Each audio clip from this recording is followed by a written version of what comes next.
Hello दोस्तों, स्वागत है आप सभी को हमारे इस यूट्यूब चैनल संध्या साइंस क्लासेस पर। कैसे हैं आप लोग। मैं उम्मीद करती हूँ आप सभी मस्त और स्वस्थ होंगे और अपने पढ़ाई पर ध्यान दे रहे होंगे।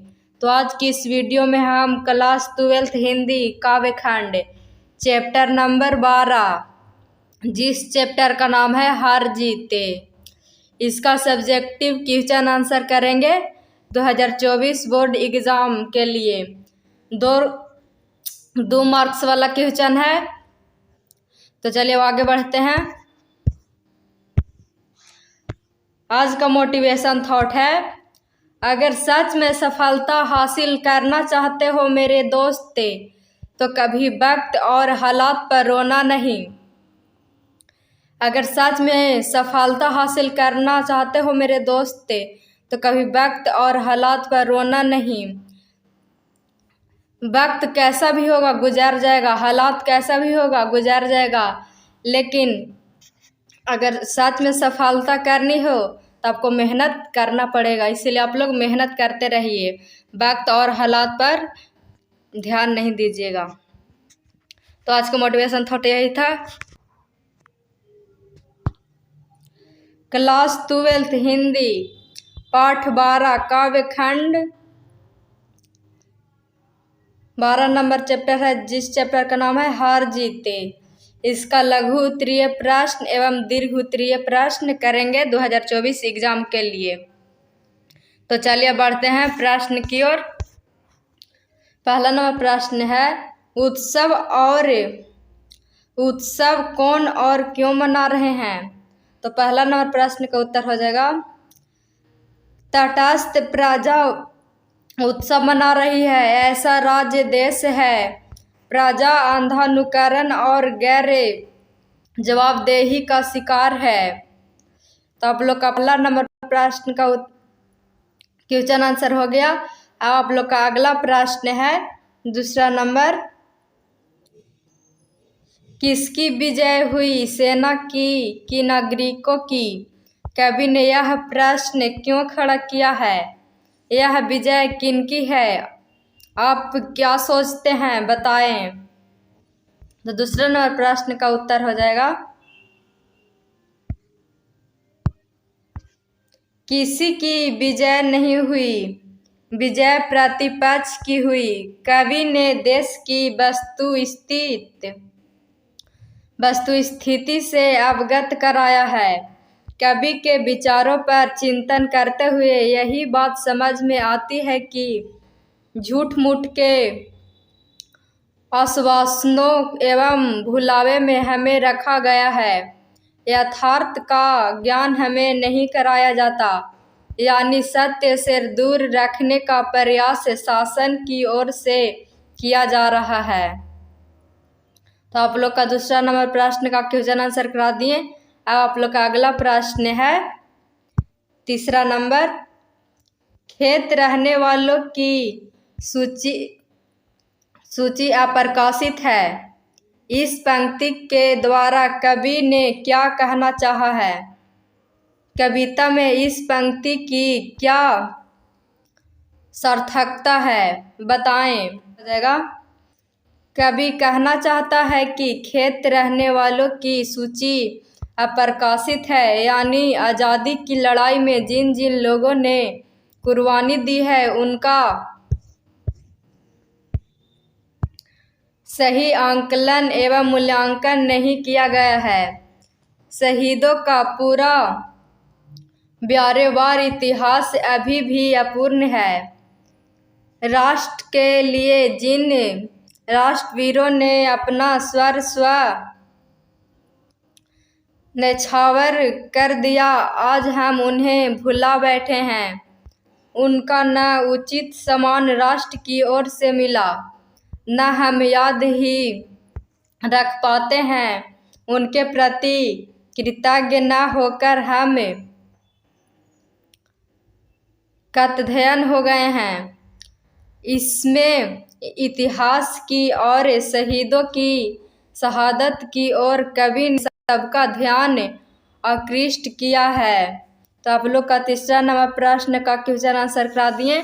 आप लोग का अगला प्रश्न है चौथा नंबर, बूढ़ा मशक वाला क्या कहता है और क्यों कहता है?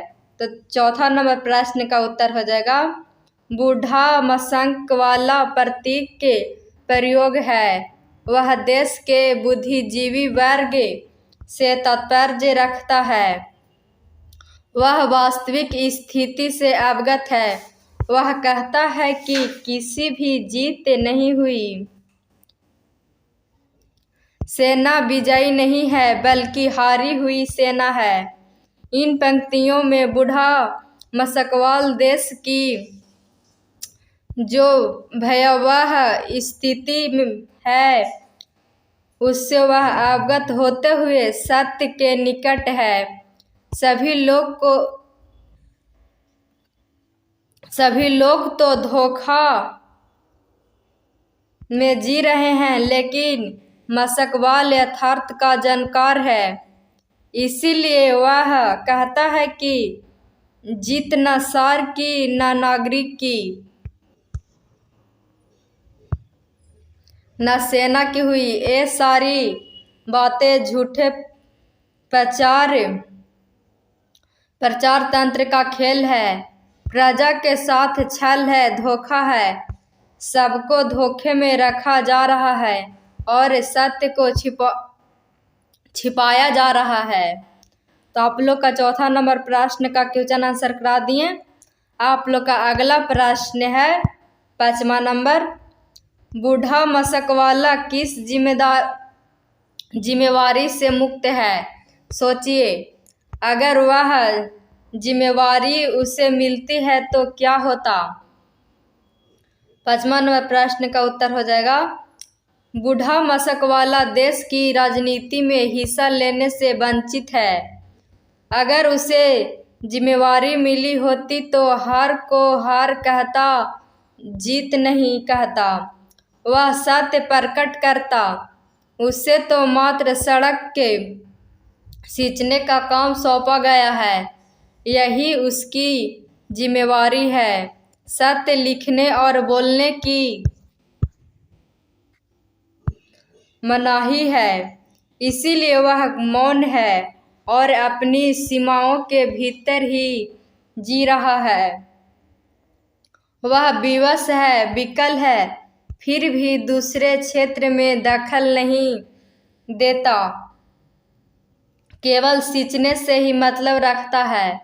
इसमें बौद्धिक वर्ग की विवशता झलकती है। अगर उसे सत्य कहने और लिखने की जिम्मेवारी मिली होती तो राष्ट्र की यह स्थिति नहीं होती तथा झूठी बातों और झूठी शान में जश्न नहीं मनाया जाता। जीवन के हर क्षेत्र में अमन, चैन, शिक्षा, दीक्षा, विकास की धारा बहती है। अबोधता और अंधकार में प्रजा विवश बनकर नहीं जीती। तो आप लोग का 5वां नंबर प्रश्न का क्वेश्चन आंसर करा दिए। आप लोग का अगला प्रश्न है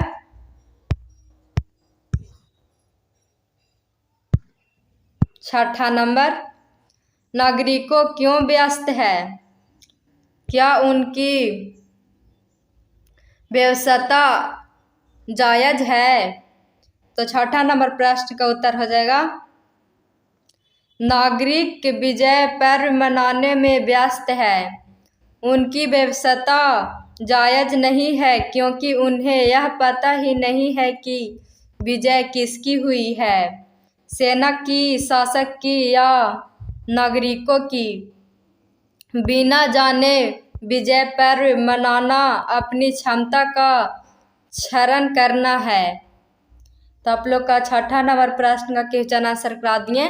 आप लोग का अगला प्रश्न है 7वां नंबर, सड़कों को क्यों सींचा जा रहा है? तो 7वां नंबर प्रश्न का उत्तर हो जाएगा, सड़कों को इसलिए सींचा जा रहा है कि राजा अपने छत्र चंबर के साथ गाजे बाजे के साथ आ रहे हैं। कहीं धूल न उड़े इसीलिए सड़कों को सींचा जा रहा है। तो आप लोग का 7वां प्रश्न का क्वेश्चन आंसर करा दिए। तो थोड़ा आइए इन्हें अब समझ लेते हैं। का नंबर चैप्टर में कुल 7 सब्जेक्टिव प्रश्न थे 2024 एग्जाम के लिए, जो कि एग्जाम की दृष्टि से बहुत VVI है। इसे अच्छा से याद कर लीजिएगा। तो आज तक बस इतना ही। तब तक के लिए धन्यवाद। मिलते हैं अगले वीडियो में। अगर मेरा वीडियो पसंद आया हो तो इसे लाइक और इस चैनल पर नए होंगे तो सब्सक्राइब और अपने दोस्तों में ज़रूर शेयर करें। अगर आप लोग को फ्री नोट्स या PDF लेना होगा तो हमारे WhatsApp ग्रुप या टेलीग्राम ग्रुप से जुड़ जाएं। धन्यवाद।